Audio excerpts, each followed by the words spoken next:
नमस्कार, तुमच्या सर्वांचं स्वागत आहे जॉग्राफी बाय अवधूत कल्याणे या आपल्या यूट्यूब प्लॅटफॉर्मवरती। मी अवधूत कल्याणे। आज आपण काय बघणार आहात, आपण आजच्या या यूट्यूबच्या लेक्चरमध्ये एक विशेष भाग घेऊन आलोय जो आपल्याला पर्यावरण आणि भूगोल या दोन्ही दृष्टिकोनातून महत्त्वाचा असणार आहे। नाव दिसतं आपल्याला, व्याघ्र प्रकल्प म्हणा किंवा टायगर रिझर्व्स म्हणा, कारण आता राज्यसेवा मुख्य परीक्षेला जर बघितलं तरी सुद्धा हा भाग येतो, आपल्याला पर्यावरणाचा भाग येतो। त्याच्यानंतर गट ब मुख्य परीक्षा असेल तिथं किंवा क ची मुख्य परीक्षा असेल तिथं सुद्धा हा भाग आपल्याला नव्याने ऍड झालाय आणि येणाऱ्या राज्यसेवा पूर्व परीक्षेला सुद्धा हा भाग आपल्याला अत्यंत महत्त्वाचा असेल। पर्यावरण आणि भूगोलाच्या दृष्टिकोनातून एक महत्त्वाचा टॉपिक जर बघितला तर कुठला असेल, व्याघ्र प्रकल्प असेल। बेसिक आपण ह्या लेक्चरमध्ये आपण काय काय बघणार आहे ही गोष्ट मी अगोदर तुम्हाला क्लिअर करून देतो। व्याघ्र प्रकल्प स्थापन होण्यामागची पार्श्वभूमी काय, व्याघ्र प्रकल्प स्थापना, त्याच्या काही टेक्निकल गोष्टी असतील, त्याच्या तरतुदी असतील ती गोष्ट असेल, नेमकं व्याघ्र प्रकल्प म्हणजे काय ही गोष्ट असेल, महाराष्ट्रातले व्याघ्र प्रकल्प, भारतामध्ये किती व्याघ्र प्रकल्प आहेत ही सगळी गोष्ट, त्याच्यानंतर व्याघ्र जनगणना असेल, त्याच्यानंतर आंतरराष्ट्रीय व्याघ्र दिन असेल किंवा आंतरराष्ट्रीय व्याघ्र परिषद, ह्या सगळ्या गोष्टी आपण ह्या सगळ्या गोष्टींचा सार आपण कुठे घेणार आहोत, त्या लेक्चरमध्ये घेणार आहोत। सुरुवातीला येऊयात जरा पार्श्वभूमीवाल्या पोर्शनवरती जाऊयात। जगामध्ये जर बघितलं तर सर्वाधिक जास्त वाघांची संख्या कुठं आहे आणि होती ती भारतामध्ये, पण भारतामध्ये हळूहळू शिकारीच्या कारणापायी किंवा शिकारीच्या गोष्टीपायी हळूहळू वाघांची संख्या कमी होत गेली। त्याच्यानंतर साधारणतः 1969 मध्ये एक आंतरराष्ट्रीय दर्जाची संस्था आहे जिचं नाव आहे IUCN, ज्याला म्हणतो आपण international union for conservation of nature. ह्या संस्थेने भारतामध्ये हळूहळू जी काही वाघांची संख्या कमी होते किंवा इतर प्राण्यांची संख्या कमी होते त्याच्याबद्दल चिंता व्यक्त केली। त्यावेळेस केंद्र शासन असेल किंवा राज्य शासन असेल ही थोडीशी खडबडून जागी झाली, कारण वाघासारखा एक समृद्ध प्राणी आपल्यामधून नष्ट होणे ही खूप दुर्दैवाची बाब असेल ही गोष्ट त्यावेळेस जाणवली। कारण 1955 मध्ये चित्ता भारतातून नामशेष झालाय, नष्ट झालाय। आता आपण दुसरीकडून आणलेत, आफ्रिकेतून आणलेत ही गोष्ट वेगळी आहे, पण आपल्यातलाच एखादा प्राणी, इतका समृद्ध प्राणी जो जंगलाची शोभा वाढवतो असा प्राणी नष्ट व्हावा ही आपल्यासाठी दुर्दैवाची गोष्ट आहे। आणि मग तिथून हळूहळू हळूहळू वाघाच्या संवर्धनासाठी आणि संरक्षणासाठी प्रयत्न करायला सुरुवात झाली। दुसरी डेट जर बघाल तर 1972 मध्ये केंद्र शासनाने वाघ कमी होण्याची, वाघांची संख्या कमी होण्याचं एक कारण शोधलं, तर त्याच्यामध्ये शिकार हे कारण सर्वाधिक जास्त होतं, सर्वात मोठ्या प्रमाणावरती होतं। मग 1972 मध्ये केंद्र शासनाने वाघांच्या शिकारीवरती बंदी आणली। पहिली गोष्ट काय असेल तर वाघांच्या शिकारीवरती बंदी आणली। त्याच्यानंतर लगेच 1972 मध्ये केंद्र शासनाने काय केलंय, वन्यजीव संरक्षण कायदा आणलाय। इथे जर बघितलं तर वन्यजीव संरक्षण कायदा कोणत्या वर्षीचा आहे असा साधा प्रश्न येऊ शकतो, तर 1972चा हा वन्यजीव कायदा आहे। त्याच्यानंतर 1973 मध्ये आपण काय केलं, हळूहळू व्याघ्र संरक्षण प्रकल्प किंवा व्याघ्र राखीव क्षेत्राची स्थापना केली, त्यालाच आपण काय म्हणतो तर टायगर रिझर्व्स म्हणतो। ही एक टाइमलाईन आहे, पार्श्वभूमीची टाइमलाईन आहे, किमान आपल्याला ही टाइमलाईन माहिती असायला पाहिजे। 1973 मध्ये मग व्याघ्र राखीव क्षेत्र म्हणजेच कोणतं टायगर रिझर्व्स किंवा व्याघ्र प्रकल्पाची स्थापना। हे जी काही टायगर रिझर्व्स आहेत हे कोणत्या सिस्टीमवरती किंवा कोणत्या रणनीतीवरती अवलंबून आहेत, तर कोर झोन आणि बफर झोन ह्या पोर्शनवरती अवलंबून आहेत। नेमकं कोर झोन आणि बफर झोन ह्याचा पण अर्थ आपण समजून घेऊयात। ज्यावेळेस जर बघितलं आपण ह्या पोर्शनमध्ये रणनीती काय आहे, ज्यावेळेस आपण वाघांचं संरक्षण किंवा संवर्धन करायचंय म्हणतो त्यावेळेस आपण असं तर करू शकत नाही ना की जसं आपल्याला केंद्र शासन किंवा राज्य शासन आपल्याला प्रोत्साहित करतं कशासाठी, वृक्ष लागवडीसाठी। तुम्हाला एखादं रोप दिलं जातं, 2 रोपं दिली जातात आणि तुम्हाला सांगितलं जातं की तुमच्या अंगणामध्ये, तुमच्या परसभागामध्ये हे लावा आणि हे वाढवा, वृक्ष लावा आणि वृक्ष वाढवा ही गोष्ट आपल्याला दिली जाते, सांगितली जाते आणि आपण ते अंमलात आणतो पण बऱ्यापैकी।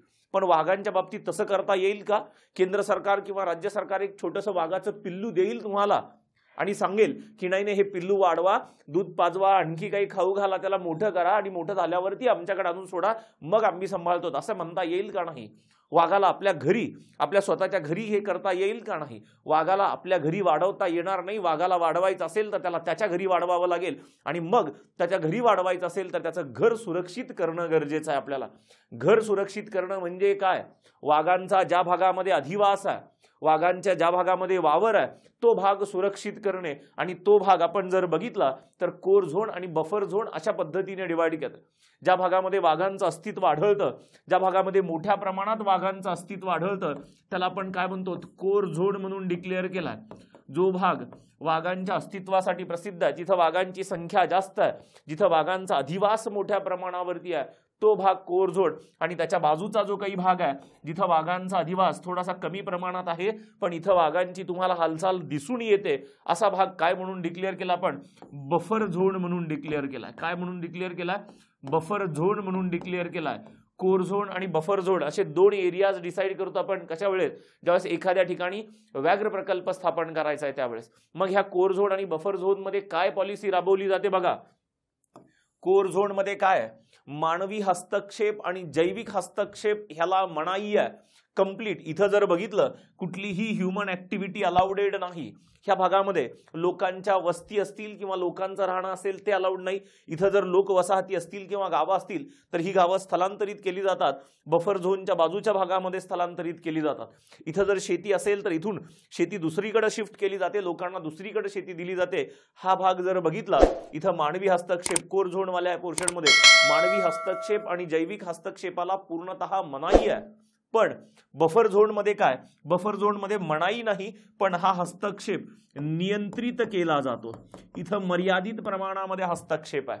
इथं जर बघितलं तर मर्यादित प्रमाणामध्ये असे प्रचंड मोठे मोठे उद्योगधंदे फॅक्टरीज इथं आणण्यासाठी मनाई आहे मोस्टली. इथं जर बघितलं तर ह्या भागामध्ये तुरळक ठिकाणी काही गावांच्या वस्ती आहेत किंवा लोकांना गुरे चराईसाठी असेल किंवा आणखी काही असेल त्याच्यासाठी परमिशन आहे. कुठं? बफर झोनमध्ये. पण कोर झोनमध्ये अशा कुठल्याही परवानगी नाहीत. कोर झोन मध्ये अशा कुठल्याही परवानगी नाही. तीच गोष्ट आहे कोर झोन मध्ये मानवी हस्तक्षेप व जैविक हस्तक्षेप थांबवणे, तर बफर झोन मधला जो काही हस्तक्षेप आहे तो हस्तक्षेप बंद नाही करणे, तो नियंत्रित करणे, मर्यादित करणे. बरोबर? ही पहिली गोष्ट आहे कोर झोन आणि बफर झोनच्या बाबतीतली. त्याच्यानंतर जर बघितलं मानवी आणि इतर हस्तक्षेपामुळं अगोदर ह्या कोर झोन किंवा बफर झोनची जी काही हानी झाली आहे ती हानी भरून काढणे. कोर झोन आणि बफर झोन मध्ये मानवी हस्तक्षेपामुळे काही हानी झाली असेल, तिथं वाघांची संख्या कमी होत असेल तर ती हानी भरून काढणे आणि ते कोर झोन आणि बफर झोन त्यांच्या मूळ नैसर्गिक स्थितीत आणणे. कोर झोन आणि बफर झोन त्यांच्या मूळ नैसर्गिक परिस्थितीमध्ये आणणे हा दुसरी रणनीती आहे. कशासाठी? तर कोर झोन आणि बफर झोन वरती अवलंबून असणारी. ह्या दोन गोष्टी आपल्याला माहिती असणं आवश्यक आहे. पुढे येऊयात आता. व्याघ्र प्रकल्प का बरं स्थापन करायचे? जर आपण पर्यावरणाच्या दृष्टिकोनातून विचार केला तर पर्यावरणाच्या दृष्टिकोनातून सुद्धा वाघ टिकून राहणं, वाघांची संख्या वाढणं हे गरजेचं आहे. कारण वाघ जर बघितला तर वाघ आपल्या समृद्ध जंगलांचं प्रतीक मानलं जातं. वाघ काय आहे? तर वाघ समृद्ध जंगल आहे. एकदम वाघ कुठल्याही जंगलामध्ये आढळत नाहीत, ही गोष्ट तुम्हालाही माहिती आहे. जिथं एकदम दाट झाडी आहे त्या भागामध्ये प्राण्यांची संख्या जास्त आहे, त्याला शिकारीसाठी संख्या जास्त आहे, अशा समृद्ध जंगलामध्येच वाघ आढळतात आणि त्या जंगलामध्ये वाघ असणं हे समृद्ध जंगलाचं प्रतीक आहे. दुसरी गोष्ट, पर्यावरणाच्या दृष्टिकोनातून वाघ असणं आणखी एक महत्वाची गोष्ट आहे. कारण आपण लहानपणी शिकलोय किंवा आत्ताही तुम्ही पर्यावरणामध्ये शिकला असाल, अन्न साखळी. कुठली गोष्ट असेल तर अन्न साखळी ही गोष्ट शिकलोय आपण. अन्न साखळी जर बघितली तर उत्पादक, प्राथमिक भक्षक, द्वितीय भक्षक, तृतीय भक्षक ही एक चेन आहे, फूड चेन ज्याला म्हणतो आपण. ही अन्न साखळी टिकून राहणं गरजेचं आहे. पर्यावरणीय संतुलन राहण्यासाठी अन्न साखळी टिकून राहणं गरजेचं आहे. आणि वाघ जर बघाल तर वाघ ह्या अन्न साखळीतला महत्वाचा घटक आहे. वाघ अन्न साखळीतला महत्वाचा घटक आहे. दुय्यम भक्षक किंवा द्वितीय भक्षक किंवा तृतीय भक्षकावरती वाघ असतो. जर वाघांची संख्या कमी झाली तर अन्न साखळी बिघडेल. अन्न साखळी बिघडेल आणि जर अन्न साखळी बिघडली तर पर्यावरणीय असंतुलन निर्माण होऊ शकतं, एन्व्हायरमेंटल इम्बॅलन्स निर्माण होऊ शकतं आणि ते आपल्याला परवडणार नाही. त्याच्यामुळं अन्न साखळी टिकवून ठेवायची असेल तरी सुद्धा आपल्याला वाघांची संख्या वाढवावी लागेल, आहे त्या संख्येचं संरक्षण करावं लागेल. ही महत्वाची गोष्ट आहे. मग जर बघितलं आपल्याला वाघांची संख्या वाढवायची आहे, त्याच्यासाठी वाघाला काहीतरी महत्व देणं गरजेचं आहे. मग आपण कुठलं महत्व दिलंय? इथं वाघांची संख्या कमी होणारी संख्या रोखण्यासाठी हे इयर लक्षात ठेवा. 1972 मध्ये आपण काय केलंय? वाघाला राष्ट्रीय प्राण्याचा दर्जा दिलाय. कारण आपल्याकडे काहीतरी चमत्कार असल्याशिवाय लोक नमस्कार करत नाहीत, ही गोष्ट आहे आपल्याकडं. मग वाघाला वाघांची संख्या वाढवायची आहे, त्याचं संरक्षण करायचं आहे, तर त्याला काहीतरी महत्त्व प्राप्त करून देणं गरजेचं आहे. आणि ते महत्त्व आपण कशाच्या माध्यमातून प्राप्त करून दिलंय, तर 1972 मध्ये आपण वाघाला राष्ट्रीय प्राण्याचा दर्जा दिलाय. ह्या फॅक्च्युअल गोष्टी सुद्धा तुम्हाला विचारल्या जाऊ शकतात. आता आणखी काही फॅक्च्युअल गोष्टीवरती येऊयात. मग व्याघ्र प्रकल्प स्थापन करायचे आहेत. काय व्याघ्र प्रकल्प स्थापन करायचे आहेत आपल्याला, तर वाघांचं संरक्षण त्यांच्या किंवा संवर्धन त्यांच्या नैसर्गिक अधिवासात होणं गरजेचं आहे. त्यासाठी आपण व्याघ्र प्रकल्प स्थापन केलेत. ही व्याघ्र प्रकल्प योजना कधी सुरू झाली हा एक प्रश्न तुम्हाला विचारला जाईल. 1 एप्रिल 1973 मध्ये व्याघ्र प्रकल्प योजना सुरू झाली आहे. 100% डेट विचारली जाईल, ही महत्वाची डेट आहे. ही डेट लक्षात ठेवा. 1 एप्रिल 1973 रोजी व्याघ्र प्रकल्प योजना सुरू झाली आहे. ही व्याघ्र प्रकल्प योजना किंवा ह्या योजनेचे जनक किंवा ह्या योजनेचे पहिले संचालक, ज्यांच्या सुपीक बुद्धीतून व्याघ्र प्रकल्प ही योजना निर्माण झाली, त्या व्यक्तींचं नाव सुद्धा तुम्हाला माहिती असायला पाहिजे. डॉक्टर कैलास सांकला. कोण असेल? डॉक्टर कैलास सांकला. हे व्याघ्र प्रकल्प योजनेचा जो काही ड्राफ्ट आहे, हा ड्राफ्ट कोणी तयार केलाय, तर डॉक्टर कैलास सांकला यांनी निर्माण केलाय. त्यांना आपण काय म्हणतो? त्यांना आपण भारताचे टायगर मॅन म्हणतो. त्यांना आपण काय म्हणतो? भारताचे टायगर मॅन. तुम्हाला जर असा कधी प्रश्न विचारला की व्याघ्र प्रकल्प योजनेचे जनक, तर डोळे झाकून उत्तर सांगा. व्याघ्र प्रकल्प योजनेचे जनक आपण कोणाला म्हणतो? तर डॉक्टर कैलास सांकला. भारताचा टायगर मॅन आपण कोणाला म्हणतो? तर डॉक्टर कैलास सांकला यांना म्हणतो. ही पण फॅक्च्युअल गोष्ट आपल्याला लक्षात ठेवावी लागेल. मग थोड्याशा टेक्निकल गोष्टीवरती जाऊयात आता. मग व्याघ्र प्रकल्प योजना सुरू झाली आहे, तर व्याघ्र प्रकल्प योजनेला काय कायदेशीर काय म्हणता येईल त्याला, आधार कुठला आहे? कायदेशीर आधार कोणत्या कायद्यामध्ये व्याघ्र प्रकल्प ही योजना नमूद आहे? तर तुम्ही जर बघितला तर 1972चा वन्यजीव संरक्षण कायदा. ह्या वन्यजीव संरक्षण कायद्यामध्ये कलम 38.5 आहे. कलम 38.5 त्याच्यामधलं सबकलम 1 इथं जर बघाल तर कलम 38.5 त्याच्यातलं उपकलम 1 ह्या कलमानुसार वन्यजीव संरक्षण कायद्यामधील ह्या कलमानुसार व्याघ्र प्रकल्प स्थापण्याची तरतूद करण्यात आली आहे. ही गोष्ट कधीतरी आपल्याला विचारली जाऊ शकते. एमपीएससी असा कधीतरी एखाद्या वेळेस बॉम्ब फोडते. सगळ्या गोष्टी आपण साध्या साध्या गोष्टी बघून जातो, पण आतमध्ये जाऊन कुठेतरी पिन पॉइंटेड प्रश्न असतो. त्यामुळे ही गोष्ट सुद्धा लक्षात ठेवा की कलम 38.5 उपकलम 1 ह्याच्यानुसार कुठला कायदा असेल? वन्यजीव कायदा 1900 किंवा वन्यजीव संरक्षण कायदा 1972चा, त्याच्यामध्ये ही तरतूद करण्यात आली आहे. मग तरतुदीमध्ये काय सांगितलंय नेमकं बघा. राज्य सरकारचं जे काही राज्य व्याघ्र संवर्धन प्राधिकरण आहे, राज्य व्याघ्र संवर्धन प्राधिकरण हे काय करेल? हे शिफारस करेल कुणाला? केंद्रीय किंवा राष्ट्रीय व्याघ्र संवर्धन प्राधिकरण, नॅशनल टायगर कन्झर्वेशन ऑथॉरिटी ज्याला म्हणतो आपण, ही राष्ट्रीय व्याघ्र संवर्धन प्राधिकरण आणि राष्ट्रीय वन्यजीव महामंडळ काय कोणाला शिफारस करेल? ह्या दोन केंद्र सरकारच्या संस्थांना शिफारस करेल. आणि ह्या दोन संस्थांनी मान्यता दिल्यानंतर, ह्या दोन संस्थांनी कुठल्या? ह्या दोन संस्थांनी मान्यता दिल्यानंतर तो भाग किंवा तो एरिया व्याघ्र प्रकल्प म्हणून स्थापन केला जाईल. व्याघ्र प्रकल्प म्हणून स्थापन केला जाईल. ह्या केंद्र सरकारच्या संस्था, याचा अर्थ केंद्र सरकारची मान्यता मिळाल्याशिवाय व्याघ्र प्रकल्प स्थापन होणे शक्य नाही. राज्य सरकारला व्याघ्र प्रकल्प स्थापन करता येतील का? नाही. राज्य सरकारला काय करता येईल? तर फक्त शिफारस करता येईल. आणि राज्याचं जे राज्य व्याघ्र संवर्धन प्राधिकरण आहे हे शिफारस करेल. क्लिअर? मग देशामध्ये सध्याच्या कंडिशनला किती व्याघ्र प्रकल्प आहेत? तर 54 व्याघ्र प्रकल्प आहेत. बऱ्याच ठिकाणी इथं कन्फ्युजन असू शकतं. कुणाला वाटते 53 आहे, कुणाला वाटते 54 आहे, काही ठिकाणी 55 पण दिले. पण 55वी बाब आणखी गव्हर्नमेंटच्या रेकॉर्डला कुठं आढळत नाही. 54वी बाब जर आपण 53वा बघितला तर गुरु घासीदास टायगर रिझर्व्ह म्हणून 53वा आणि आता रिसेंटली 2022 मध्ये डिक्लेअर झालेला राणीपूर व्याघ्र प्रकल्प यूपी मधला तो 54वा आहे.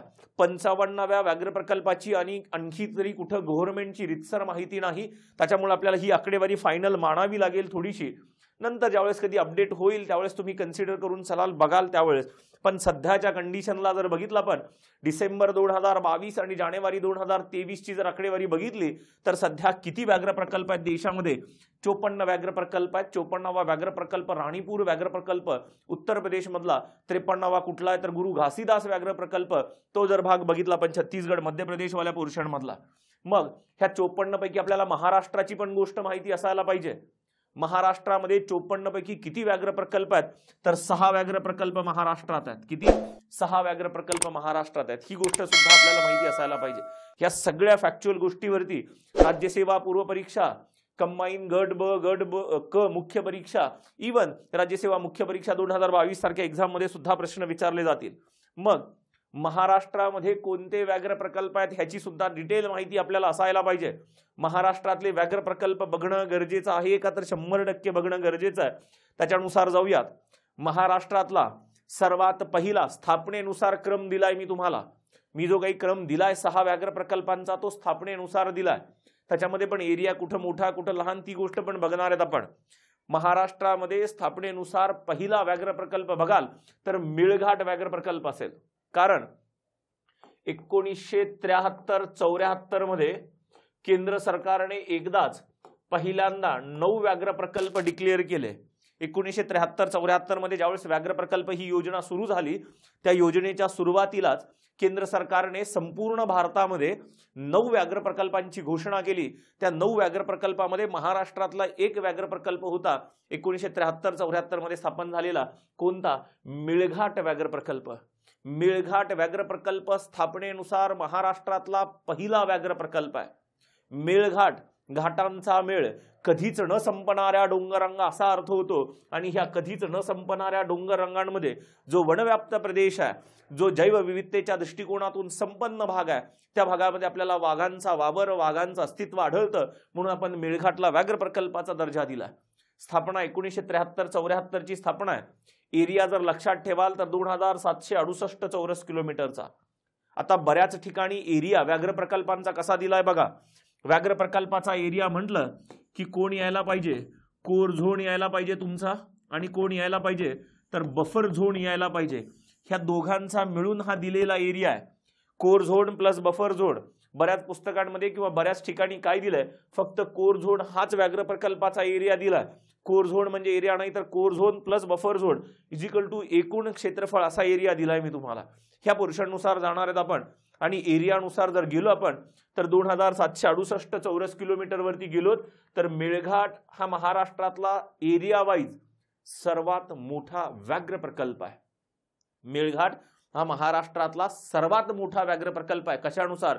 एरियानुसार 2768 चौरस किलोमीटर आणि स्थापनेनुसार सुद्धा पहिला व्याघ्र प्रकल्प आहे. जर बघितलं तर 1973-74 चा. मग व्याघ्र प्रकल्प ही जर योजना बघितली तर ही बरीच मोठी योजना आहे. ह्याच्यामध्ये वेगवेगळ्या राष्ट्रीय उद्यानांचा समावेश होऊ शकतो. ह्याच्यामध्ये वेगवेगळ्या अभयारण्यांचा समावेश होऊ शकतो. मग मेळघाट व्याघ्र प्रकल्पामध्ये कुणाकुणाचा समावेश आहे ही गोष्ट सुद्धा माहिती असणं गरजेचं आहे. बघा, मेळघाट व्याघ्र प्रकल्पामध्ये गुगामल राष्ट्रीय उद्यान जे अमरावती जिल्ह्यात आहे त्याचा समावेश आहे. त्याच्यानंतर नरनाळा वन्यजीव अभयारण्य अकोल्यावाल्या पोर्शनमध्ये असेल, वाण वन्यजीव अभयारण्य असेल आणि बुलढाण्यामध्ये असणारा अंबा बरवा अभयारण्य असेल. या सगळ्या गोष्टींचा समावेश कुठे झालाय? तर मेळघाट व्याघ्र प्रकल्पामध्ये झालाय. बरोबर. आणखी एक फॅक्च्युअल गोष्ट लक्षात ठेवा. मेळघाट जो काही आहे, मेळघाटास महाराष्ट्र राज्याचं जैवविविधता भांडार असं म्हटलं जातं. अशा फॅक्च्युअल गोष्टी एमपीएससीला विचारायला प्रचंड आवडतात. कुठल्याही कॉम्पिटिटिव्ह एक्झाम मध्ये अशा साध्या गोष्टी किंवा फॅक्च्युअल गोष्टी विचारल्या जातील.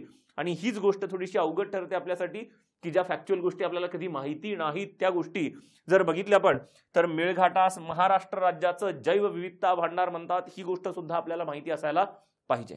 क्लिअर. त्याच्यानंतर पुढे येऊयात. थोडासा ऍडव्हर्टाइजमेंटचा भाग म्हणा किंवा ही गोष्ट सुद्धा तुमच्यापर्यंत पोहोचणं गरजेचं आहे. आपण ऑनलाईन आपल्या जॉग्राफी बाय अवधूत कल्याणे या नवीन ऑनलाईन ऍप वरती जे एज्युकेशन ऍप आहे ह्या ऍप वरती आपण कोणत्या कोणत्या बॅचेस लॉन्च करतोय ह्याची माहिती विद्यार्थ्यापर्यंत जाणं पण तितकंच गरजेचं आहे. मग इथं जर बघितलं तर आपल्या ऍप वरती राज्य कंबाईन गट ब आणि गट क पूर्व मुख्य परीक्षा असेल, राज्यसेवा पूर्व मुख्य परीक्षा असेल, सोबत स्टेट बोर्ड आणि एनसीईआरटी जेवढ्या किमतीमध्ये तुम्ही स्टेट बोर्ड किंवा एनसीईआरटीची पुस्तकं घेता त्याच्यापेक्षा कमी किमतीमध्ये आपण त्या बॅचेस स्टेट बोर्ड किंवा एनसीईआरटीच्या उपलब्ध करून देणार, त्याची काळजी करू नका. बॅचेस सोबत नोट्स असतील त्या सगळ्या गोष्टी. त्याच्यानंतर ज्या एक्झाम आता रिसेंटली आहेत त्यांच्या काही फास्ट ट्रॅक बॅचेस सुद्धा आपण लॉन्च करतोय.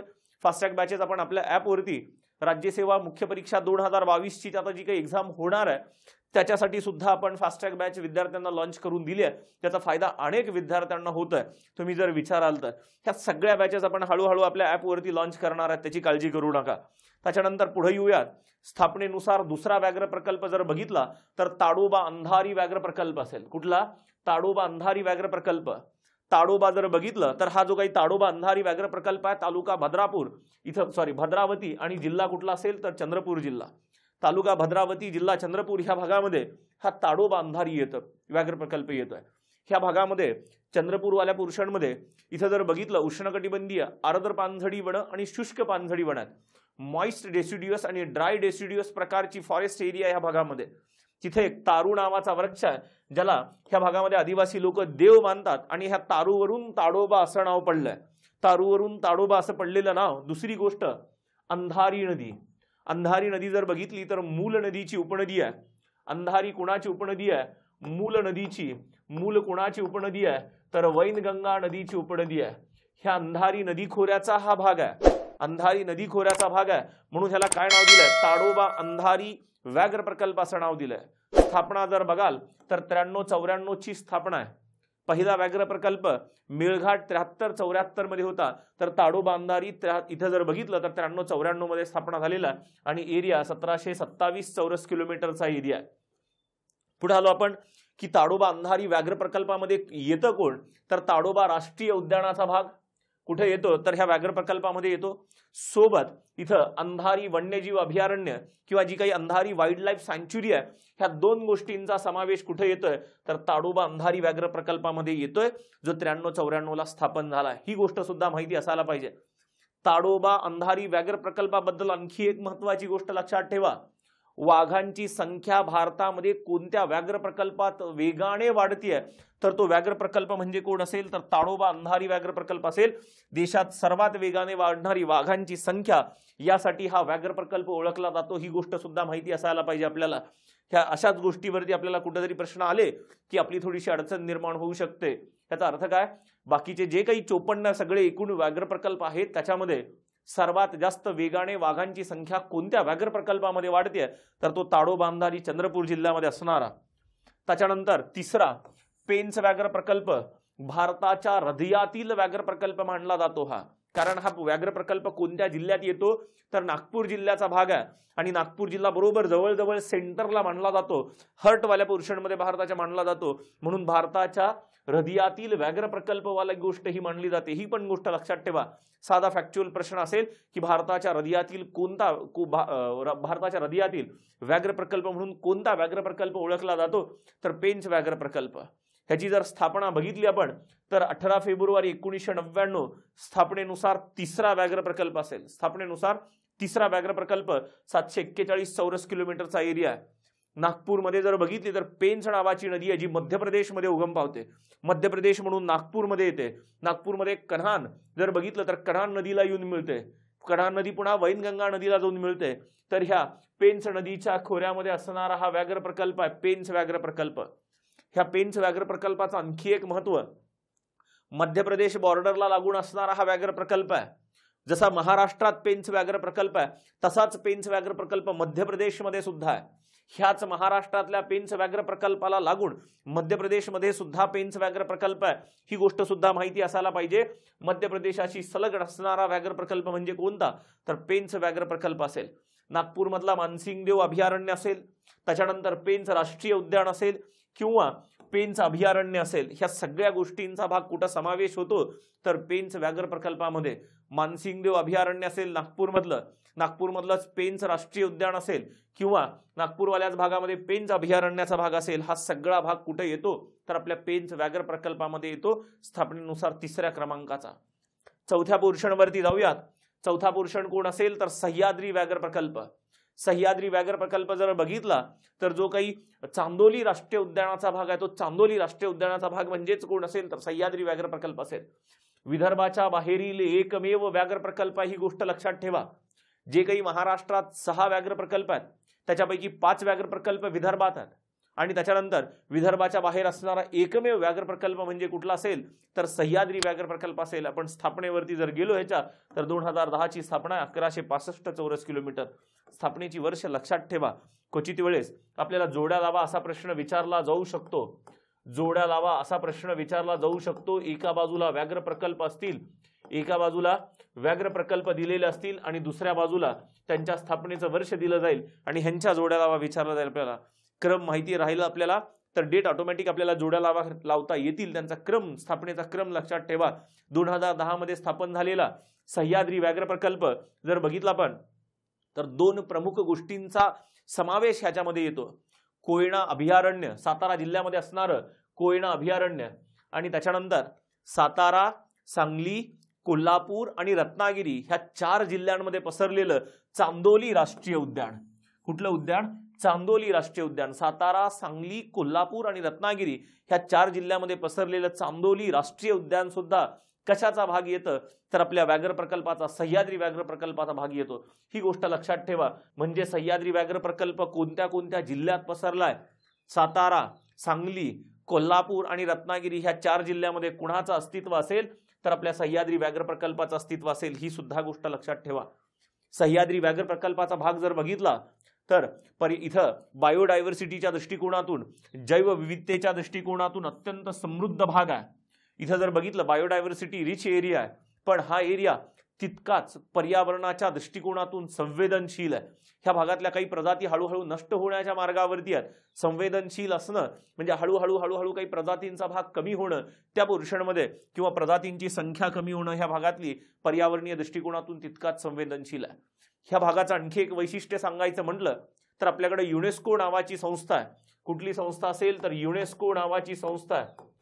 हे युनेस्को नावाची संस्था जर बघितली, United Nation Education Science Cultural Organization ज्याला म्हणतो, ही युनेस्को संस्था काय करत असते तर जागतिक वारसा स्थळाचा दर्जा देते. आपल्याला वारसा स्थळाचा दर्जा देते.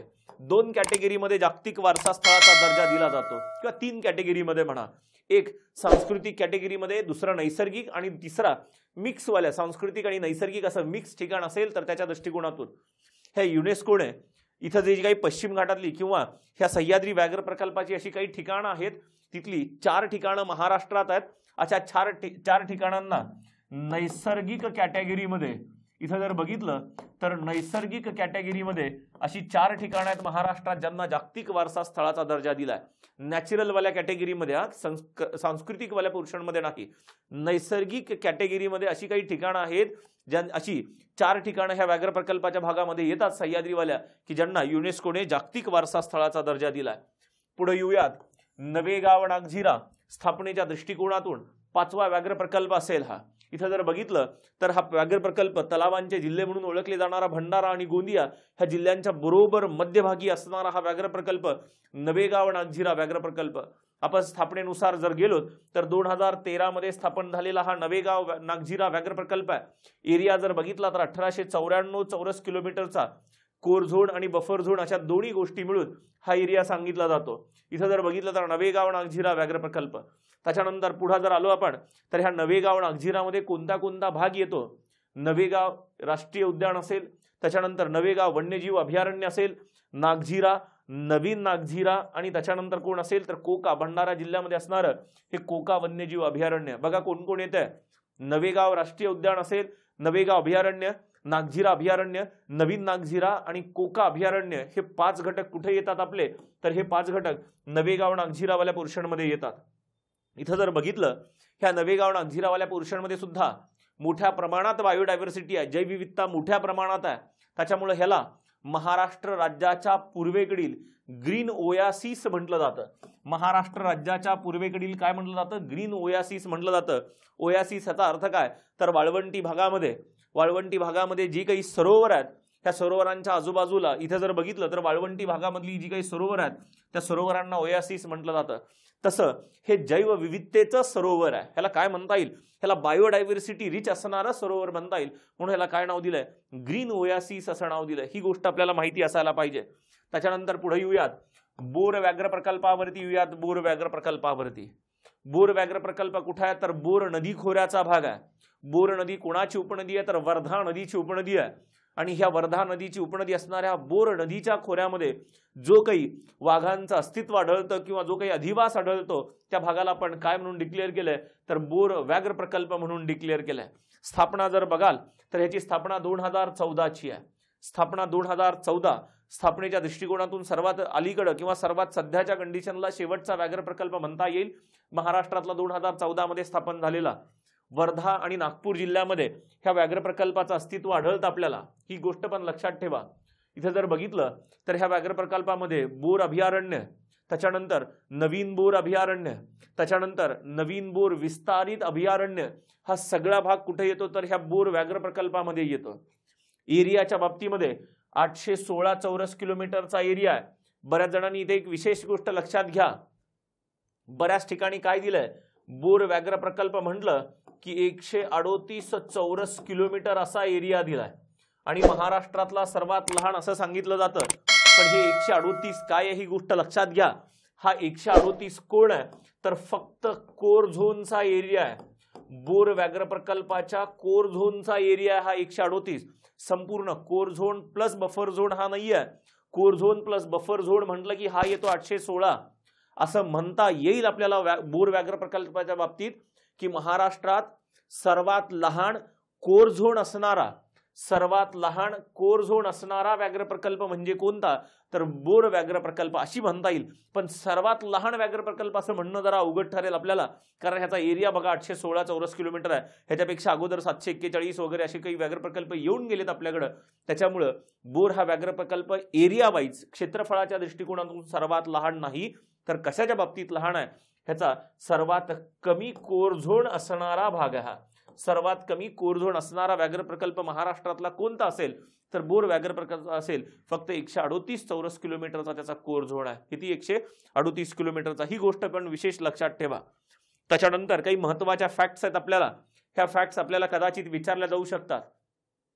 जे आतापर्यंत 54 व्याघ्र प्रकल्प डिक्लेअर केलेत त्या 54 व्याघ्र प्रकल्पामध्ये एरिया वाईज क्षेत्रफळाच्या दृष्टिकोनातून core zone plus buffer zone अशा एरिया वाईज गेलो तर सर्वात मोठा व्याघ्र प्रकल्प कोणता असेल तर नागार्जुन सागर व्याघ्र प्रकल्प असेल. कोणता नागार्जुन सागर व्याघ्र प्रकल्प आंध्र प्रदेशमध्ये असणारा नागार्जुन व्याघ्र प्रकल्प 3296 चौरस किलोमीटरचा एरिया असणारा हा व्याघ्र प्रकल्प आहे.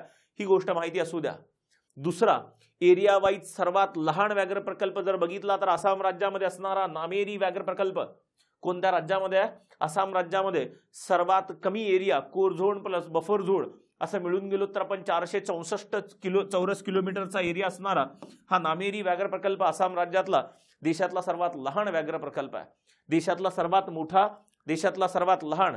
आणखी त्याच्यानंतर तिसरी गोष्ट जर बघितली देशामध्ये असा कोणता व्याघ्र प्रकल्प आहे ज्याचा कोर झोन सर्वात लहान आहे. कोर झोन म्हणतो इकडे एरिया होते, आता मी कोर झोन वरती आलोय. क्षेत्रफळातून मी बफर झोन वगळला जो काही कोर झोनचा भाग राहणार आहे त्या कोर झोन सर्वात लहान कोर झोन असणारा ओरांग व्याघ्र प्रकल्प आहे आसाम राज्यामध्ये असणारा. कोणता ओरांग व्याघ्र प्रकल्प आहे ज्याचा कोर झोन फक्त 79 चौरस किलोमीटरचा आहे. 79 स्क्वेअर किलोमीटरचा आहे कोर झोन. सर्वात लहान कोर झोन असणारा ओरांग व्याघ्र प्रकल्प कोणत्या राज्यामध्ये येतो तर आसाम राज्यामध्ये. अशा काही फॅक्च्युअल गोष्टी सुद्धा आपल्याला माहिती असणं आवश्यक आहे. पुढे येऊयात. आणखी एक महत्वाची गोष्ट आपल्याला बघायची आहे. व्याघ्र जनगणना बघायची आहे किंवा व्याघ्र गणना म्हणतो आपण त्याला. टायगर सेन्सस म्हणतो आपण त्याला. मग ही टायगर सेन्सस कधीपासून सुरू झाली आहे तर 2006 पासून सुरू झाली आहे. ह्याच्या अगोदर वाघांची संख्या मोजली जात नव्हती का तर हो मोजली जात होती, पण ती तेवढी टेक्निकल गोष्टींच्या आधारावरती नव्हती. वाघांच्या पंजांची निशाणं बघितली जायची आणि त्याच्यावरून वाघांची संख्या मोजली जायची. पण 2006 नंतर आपण आधुनिक टेक्नॉलॉजीचा वापर करायला शिकलोत, नवनवीन तंत्रज्ञानाचा वापर करायला शिकलोत. कॉलर आयडी असेल, ड्रोन्स असतील, त्याच्यानंतर सीसीटीव्ही कॅमेराज असतील, ह्यांचा सगळ्यांचा वापर करून आपण वाघांची संख्या मोजायला सुरुवात केली. आणि ही अशी टेक्निकल गोष्टीवरती आधारित इम्प्रूव्ड जी काही टायगर सेन्सस आहे ही टायगर सेन्सस प्रामुख्याने कधी सुरू झाली तर 2006 मध्ये सुरू झाली. म्हणून आपण त्याला काय म्हणतो भारतामध्ये पहिली व्याघ्र गणना कधी झाली तर 2006 मध्ये झाली. आणि मग तिथून दर 4 वर्षांनी आपण व्याघ्रगणना करायला सुरुवात केली, दर 4 वर्षांनी. आणि जर बघितलं ह्या व्याघ्रगणनेतून एक गोष्ट लक्षात आली की जगामध्ये जेवढे काही वाघ आहेत त्याच्यापैकी जवळजवळ 75% वाघांची संख्या कुठं आहे, तर 75% वाघांची संख्या भारतामध्ये आहे. कुठं? भारतामध्ये. मग 2006 नंतर 2010ला व्याघ्रगणना झाली, 2000 त्याच्यानंतर 14ला झाली, 2018ला झाली. आत्तापर्यंत ज्या व्याघ्रगणनेची आकडेवारी आपल्याला उपलब्ध आहेत त्या अशा 4 व्याघ्रगणना आहेत. अशा किती? 4 व्याघ्रगणना आहेत. 2022ची सुद्धा व्याघ्रगणना चालू आहे, पण तिची आकडेवारी आणखी फायनल झालेली नाही. ज्यावेळेस आकडेवारी फायनल होईल, बाहेर येईल, त्यावेळेस तुम्हाला ती अपडेट करून घ्यावी लागेल आणि त्यावेळेस असं म्हणता येईल की 2022 सहित 5 व्याघ्रगणना झाल्या.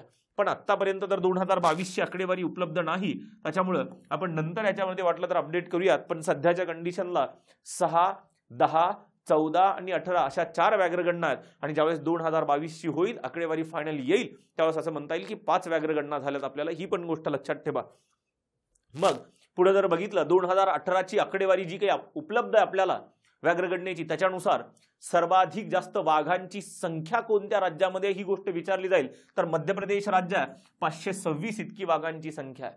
कोणतं राज्य आहे? मध्य प्रदेश, 526. 2 नंबरला कोण आहे? तर कर्नाटक, 524 इतकी आहे. 3 नंबरला कोण आहे? तर उत्तराखंड, 442 इतकी वाघांची संख्या आहे 3 नंबरला. आणि 4 नंबरला कोण आहे? तर बघितलं पण तर 4 नंबरला महाराष्ट्र आहे. महाराष्ट्रामध्ये वाघांची संख्या सध्या किती आहे? तर 312. कशानुसार? तर 2018च्या व्याघ्रगणनेनुसार. ही गोष्ट सुद्धा लक्षात ठेवा. क्वचित वेळेस विचारलं जाईल की सर्वात जास्त वाघांची संख्या असणारं राज्य कोणतं? 2018 व्याघ्रगणना कोण असेल? तर मध्य प्रदेश. क्वचित वेळेस महाराष्ट्रावरती विचारलं जाईल की महाराष्ट्र व्याघ्रसंख्येच्या बाबतीत कितवा आहे? तर 4था आहे. किती वाघांची संख्या आहे? तर 312. ही आकडेवारी सहित लक्षात ठेवा, इथेही प्रश्न विचारला जाईल. मग आणखी एक फॅक्च्युअल गोष्ट माहिती पाहिजे. नागपूर आहे. नागपूर भारताची व्याघ्र राजधानी म्हटलं जातं, कारण नागपूरच्या आजूबाजूला जवळजवळ बघितलं तर 5 व्याघ्र प्रकल्प आहेत. 5. नवेगाव नागझिरा असेल, ताडोबा अंधारी असेल, पेंच असेल, ही जी काही महत्वाची व्याघ्र प्रकल्प आहेत ही सगळी कुठे आहेत? तर नागपूरच्या आजूबाजूला असणारी सगळी व्याघ्र प्रकल्प आहेत. ही गोष्ट सुद्धा आपल्याला माहिती असायला पाहिजे. व्याघ्र राजधानी भारताची कोणत्या शहराला म्हटलं जातं? तर नागपूर शहराला म्हटलं जातं. अशा बेसिक फॅक्ट सुद्धा आपल्याला माहिती असाव्यात. त्याच्यानंतर थोडासा आणखी एक भाग आपल्या या ऑनलाईन ॲपवरती गट ब आणि गट क च्या पूर्व परीक्षेला, ज्याला आपण टार्गेट 30 एप्रिल असं नाव दिलंय, हे टार्गेट परीक्षेचं ज्या एक्झाम आहे 30 एप्रिलची गट ब आणि गट क ची, त्याच्या पूर्व परीक्षेची बॅच तुम्हाला उपलब्ध आहे, ज्याच्यामध्ये महाराष्ट्र, भारत, भूगोल अशा दोन्ही गोष्टी कव्हर केल्यात. त्याचे लेक्चर्स आणि PDF नोट्स तुम्हाला उपलब्ध आहेत. त्याच्यानंतर राज्यसेवा मुख्य परीक्षा काही दिवसांवरती येऊन थांबली आहे. ज्यांना वाटते आपण आणखी एक फास्ट रिव्हिजन जॉग्रफीचं झालं पाहिजे, त्यांच्यासाठी ही विशेष फास्ट ट्रॅक बॅच आपल्या ॲपवरती उपलब्ध आहे. ही गोष्ट पण बघून घ्याल. त्याच्यानंतर आणखी एक महत्वाची गोष्ट, आपल्याला आंतरराष्ट्रीय व्याघ्र दिन कधी आहे? 29 जुलै. अशा गोष्टी सुद्धा विचारल्या जातील राज्यसेवा प्रिलिम्सला. कंबाईन गट ब गट क च्या मुख्य परीक्षेला डेफिनेटली अशा गोष्टी विचारल्या जातील. आंतरराष्ट्रीय व्याघ्र दिन कधी आहे? तर आंतरराष्ट्रीय व्याघ्र दिन 29 जुलै असा मानला जातो, किंवा 29 जुलैला व्याघ्र दिन, आंतरराष्ट्रीय व्याघ्र दिन साजरा केला जातो. त्याचं कारण काय? 29 जुलै 2010ला रशियामध्ये पीटर्सबर्ग म्हणून शहर आहे. रशियामध्ये कुठलं शहर आहे? पीटर्सबर्ग म्हणून शहर आहे. ह्या पीटर्सबर्ग शहरामध्ये ह्या दिवशी 29 जुलै 2010ला आंतरराष्ट्रीय, जगातली पहिली आंतरराष्ट्रीय व्याघ्र परिषद पार पडली. जगातली पहिली आंतरराष्ट्रीय व्याघ्र परिषद पार पडली. आणि ह्या आंतरराष्ट्रीय व्याघ्र परिषदेमध्ये जे काही देश होते त्यांनी ठराव केला की 2022 पर्यंत आपल्याला वाघांची संख्या किती करायची आहे? दुप्पट करायची आहे. ही पहिली आंतरराष्ट्रीय व्याघ्र परिषद आहे जिच्यामध्ये ठराव पास करण्यात आला की ज्या ज्या देशांमध्ये वाघांचं अस्तित्व आहे, जे काही अस्तित्व असेल ते 2022 पर्यंत ती वाघांची संख्या काय करायची आहे? दुप्पट करायची आहे. वाघांच्या संरक्षणासाठी, संवर्धनासाठी ही अत्यंत महत्वाची आंतरराष्ट्रीय व्याघ्र परिषद ठरली. आणि कधीची होती ही? तर 29 जुलै 2010. आणि 2010 नंतर आपण 29 जुलै हा दिवस आंतरराष्ट्रीय व्याघ्र दिन म्हणून साजरा करायला सुरुवात झाली. ही गोष्ट पण लक्षात ठेवा. ह्या गोष्टी आपल्याला माहिती असायला पाहिजेत. हे टार्गेट तुम्हाला विचारलं जाईल. वाघांची संख्या दुप्पट करण्याचं टार्गेट कोणत्या वर्षापर्यंत होतं? तर 2022 पर्यंत वाघांची संख्या दुप्पट करणे. भारताने तर 2018 मध्येच ते अचीव केलंय. 2018-19 मध्येच ती गोष्ट अचीव झाली आपल्याकडं. टार्गेटच्या अगोदरच आपण वाघांची संख्या दुप्पट केली आहे भारतातली. त्याच्यानंतर जर आपण पुढे आलोत, आणखी एक गोष्ट जी रिसेंटली पार पडली, आता दुसरी आंतरराष्ट्रीय व्याघ्र परिषद पार पडली आहे. पहिली कधी होती तर 29 जुलै 2010 मध्ये. आता रिसेंटली दुसरी आंतरराष्ट्रीय व्याघ्र परिषद पार पडली आहे. कधी जर बघितलं तर 2022 मध्ये. किती 2022 तर 5 सप्टेंबर 2022. किती 5 सप्टेंबर 2022 ला जगामध्ये दुसरी आंतरराष्ट्रीय व्याघ्र परिषद पार पडली आणि ते ठिकाण परत कुठे आहे तर रशियामध्ये आहे. रशियामधलं जर बघितलं व्लादिवोस्टोक म्हणून ठिकाण आहे. कुठलं? व्लादिवोस्टोक म्हणून ठिकाण आहे, शहर आहे रशियातलं. ह्या शहरामध्ये 5 सप्टेंबर 2022 ला जर बघितलं तर दुसरी आंतरराष्ट्रीय व्याघ्र परिषद पार पडली. जगामध्ये सध्या किती देशांमध्ये वाघांचं अस्तित्व आढळतं आपल्याला तर जगामध्ये सध्या 14 देशात वाघांचं अस्तित्व आढळतं. ही गोष्ट सुद्धा लक्षात ठेवा. जगामध्ये किती 14 देशांमध्ये वाघांचं अस्तित्व आढळतं. ह्या गोष्टी आपल्याला माहिती असायला पाहिजेत. व्याघ्र प्रकल्प, व्याघ्र गणना, आंतरराष्ट्रीय व्याघ्र दिन, महाराष्ट्रातले व्याघ्र प्रकल्प किंवा आणखी इतर ज्या गोष्टी जेवढ्या फॅक्च्युअल गोष्टी आपल्याला लागणार होत्या तेवढ्या सगळ्या फॅक्च्युअल गोष्टी आपण इथं कव्हर केल्यात. हे लेक्चर व्यवस्थित बघा. ह्याच्यातला काही फॅक्च्युअल डेटा तुम्ही म्हटलं तर लिहून ठेवा कुठेतरी. आणि ज्यांनी आणखी सगळ्यांना विनंती रिक्वेस्ट आहे सगळ्यांना की ज्यांनी आणखी आपलं यूट्यूब आणि टेलिग्राम चॅनल सबस्क्राईब केलं नसेल कृपया हे यूट्यूब आणि टेलिग्राम चॅनल सबस्क्राईब करून घ्या. काहीही अडचण असेल कशाच्या संदर्भातही ऑफलाईन ऑनलाईन बॅचेसच्या संदर्भात अडचण असेल ती गोष्ट ह्या तुम्ही इथं संपर्क करू शकता. ज्यांना ऑफलाईन बॅचेस करायच्या त्यांनी सुद्धा आत्ता आपली जर बघितलं तर 9 जानेवारी 2023 ला आपली ऑफलाईन बॅच सुरू झाली आहे. कुठं? ऑफलाईन बॅच सुरू झाली आहे. सायंकाळी 4 ते 6 ह्या वेळेमध्ये गट ब आणि गट क पूर्व परीक्षा, मुख्य परीक्षा ह्यांची जी काही बेसिक फाउंडेशन बॅच आहे ती बेसिक फाउंडेशन बॅच आपली 9 जानेवारी 2023 ला सुरू झाली आहे. ज्यांना कुणाला ऑफलाईन बॅच करायची असेल त्यांनी इथं ह्या नंबरवरती संपर्क करा. ठीक आहे. हा व्हिडिओ तुम्ही व्यवस्थित बघा. ह्याच्यातले फॅक्ट्स अत्यंत महत्त्वाचे आहेत. येणाऱ्या काही परीक्षांना हा फॅक्ट्स तुम्हाला अत्यंत कामाला येतील. त्याच्यामुळे वाटलं तर हे फॅक्ट्स काही लिहून ठेवा. तुमच्याकडे काही गोष्टी अपडेटेड नसतील त्या अपडेटेड गोष्टी सुद्धा लिहून ठेवा. हा व्हिडिओ पूर्ण बघा. तुमच्या मित्रांना सांगा. पण कृपया हे विसरू नका की आपलं यूट्यूब आणि टेलिग्राम चॅनल सबस्क्राईब करायला. कारण ह्या गोष्टी आम्हाला सातत्याने प्रेरणा किंवा ऊर्जा देत असतात काहीतरी नवनवीन निर्माण करायला, जास्तीत जास्त अचूकपणे तुमच्या समोर आणायला गोष्टी. त्या सगळ्या गोष्टी आम्हाला प्रेरणा देत असतात. ठीक आहे. ह्या लेक्चर पुरतं आपण व्याघ्र प्रकल्प आज बघितलाय. आणखी असाच पुढं युट्यूबच्या लेक्चरमध्ये आणखी काहीतरी नवीन टॉपिक आपण तुमच्या समोर घेऊन येऊयात. तोपर्यंत थांबूयात. धन्यवाद.